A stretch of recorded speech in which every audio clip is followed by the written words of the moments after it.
ایک صحابی ہے، یا رسول اللہ تنگی ہے رزق کی، کوئی وظیفہ بتائیں۔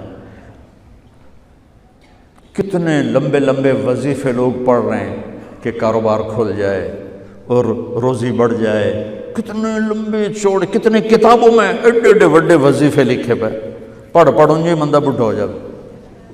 میں قربان جاؤں یا رسول اللہ آپ کی شفقتوں پر، آپ کی رحمتوں پر، سنو یہ کرو، میری بات نہیں ہے، میرے نبی کی بات ہے۔ تجربے کی وجہ سے کرو گے تو کچھ نہیں ملے گا، یقین سے کرو گے تو دروازے کھلتے دیکھو۔ کہ یا رسول اللہ ارید ان یوسع علی رزقی، میں چاہتا ہوں میری روزی کھل جائے۔ تو آپ نے کہا ادم علی الطہارہ یوسع علیک رزقک، تو باوضو رہا کر تیرا رزق کھل جائے۔ کوئی زور لگتا ہے وضو؟ تمہارے ہاں تو سردی ہوتی ہی کوئی نہیں کہ بھئی ٹھنڈا پانی ہے کیسے وضو، یہ تو ہمارے لیے مسئلہ ہے کہ بھئی ٹھنڈا پانی ہے کیسے وضو کرو۔ وہ ہمارے گاؤں کا مراسی مجھے مل گیا، میں نے کہا چل نماز پڑھے گی، نہیں جی میاں جی سردی بڑی نہ لے جاؤں، سردی بڑی، مراسیوں کو سردی زیادہ لگتی ہے۔ میں نے کہا نہیں آج تک نماز پڑھا کے چھڑنا ہے۔ میں اس کو لے کے جب وہ ٹوٹی پہ بیٹھا نا، جو ہی ہاتھ پہ پانی، اوہ حالے ہو ٹھنڈا پانی، اوہ حالے ہو ٹھنڈا پانی۔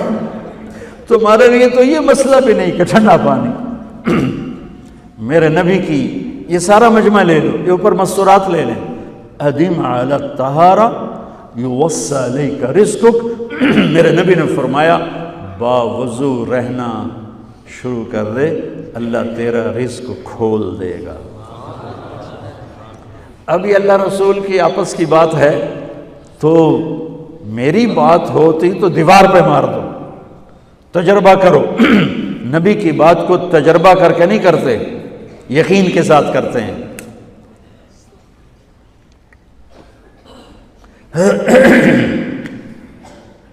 ادم علی الطہارہ یوسع علیک رزقک، باوضو رہا کر۔ اچھا باوضو رہنے کے اور فائدے،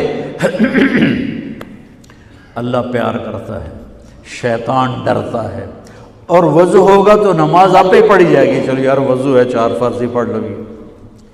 ایک دفعہ شیطان آیا ہمارے نبی سے ملنے، تو آپ نے اس سے پوچھا تیرے دشمن کتنے؟ کہنے لگا 15۔ آپ نے فرمایا کون کون ہے؟ کہنے لگا پہلے تو تھوڑا ہی نمبر ہے، پہلا نمبر تو تھوڑے نال میرا لگو ہے۔ پھر کہنے لگا وہ مسلمان جو 24 گھنٹے باوضو رہتا ہے وہ میرا بڑا دشمن ہے۔ جو باوضو رہتا ہے اور باوضو سوتا ہے، ایک فرشتہ اس کے لیے بندگی کا ثواب لکھتا رہتا ہے۔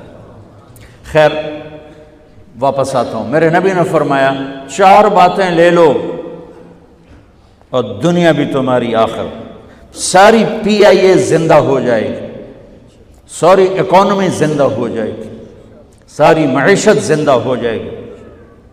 5 بھی نہیں، ایک انگلی بھی آپ نے نیچے کر دی کہ یہ بس اتنی لے لو۔ حفظ و امانت، صدق حدیث، حسن خلیقت، عفت فی طعمت۔ کیا خوبصورت! ساری زندگی کسی کو دھوکہ نہ دینا، دیانت داری۔ میرے ملک کے ادارے کیوں ڈوب گئے؟ دیانت نکل گئی، کھوٹ آ گئی، دھوکہ آ گیا۔ میرے نبی نے کہا حفظ امانت، کبھی امانت میں خیانت نہ کرنا، صدق حدیث، کبھی جھوٹ نہ بولنا، ہمیشہ سچ بولنا۔ میرے نبی نے فرمایا میرا امتی ہر گناہ کر سکتا ہے، 2 نہیں کر سکتا، ایک جھوٹ کبھی نہیں بولے گا، ایک دھوکہ کبھی نہیں دے گا۔ میرے نبی کی 2 صفتیں ہائی لائٹ ہوئیں، صادق اور بولو کیا ہیں؟ کوئی اور بھی تو ہو سکتی تھی، جس سے مشہور کیا، قاب قوسین بھی تو ہے اور ادنا بھی تو ہے، واللیل بھی تو ہے سیاہ زلفوں والا، والضحیٰ بھی تو ہے روشن چہرے والا۔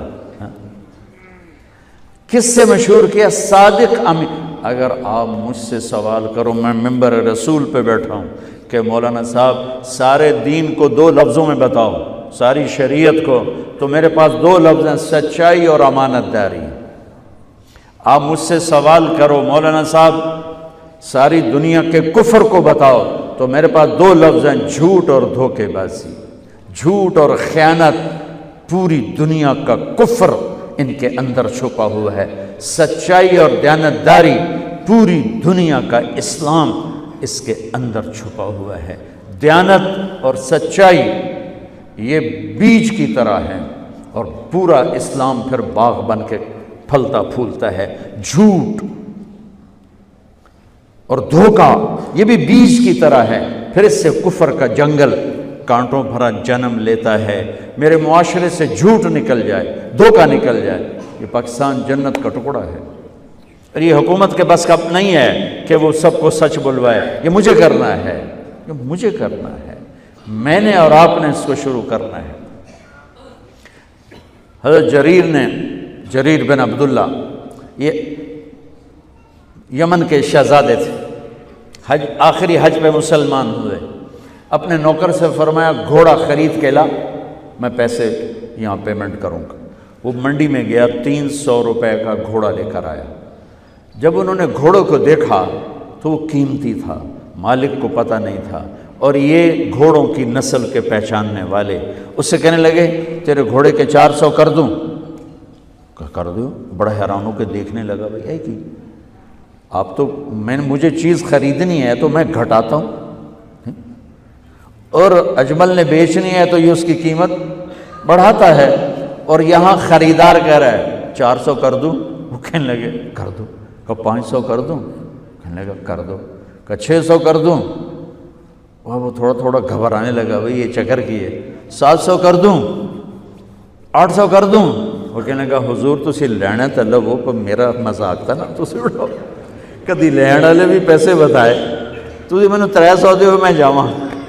کہنے لگے اس کو 800 دے دو اور گھوڑا باندھ دو۔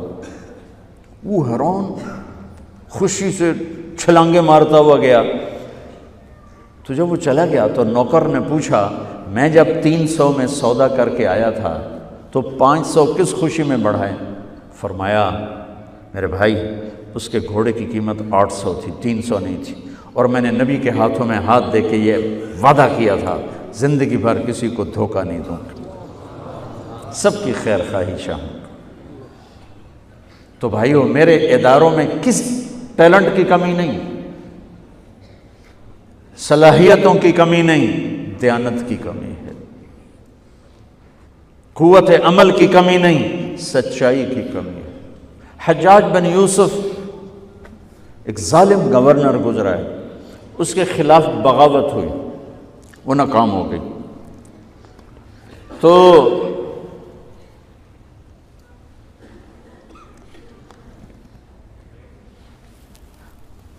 کوفہ میں ایک بزرگ رہتے تھے، ان کے بیٹے اس بغاوت میں شریک تھے۔ وہ چھپتے چھپاتے کئی سال کے بعد واپس آ گئے۔ ابن خراش ان کا نام تھا۔ ان کی سچائی مشہور تھی کہ ابن خراش جھوٹ نہیں بولتا۔ حجاج کو پتہ چل گیا CID سے کہ آ گئے، تو اس نے کہا آج ابن خراش کا امتحان ہوگا۔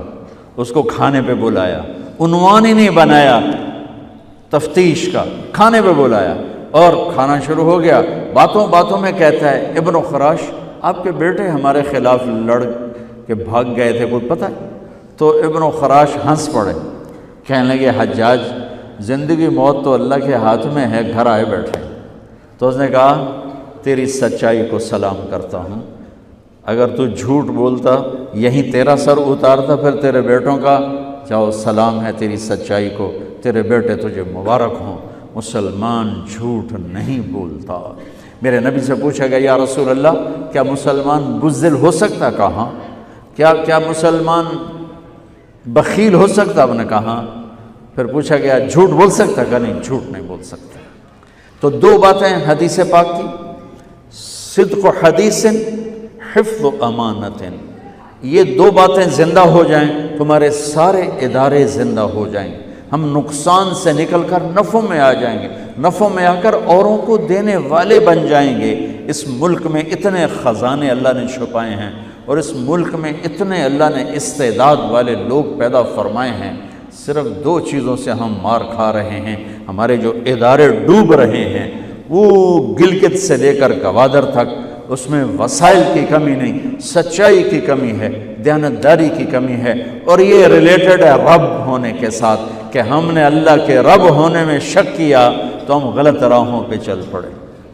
رب تو اللہ ہے، دینے والا تو اللہ ہے۔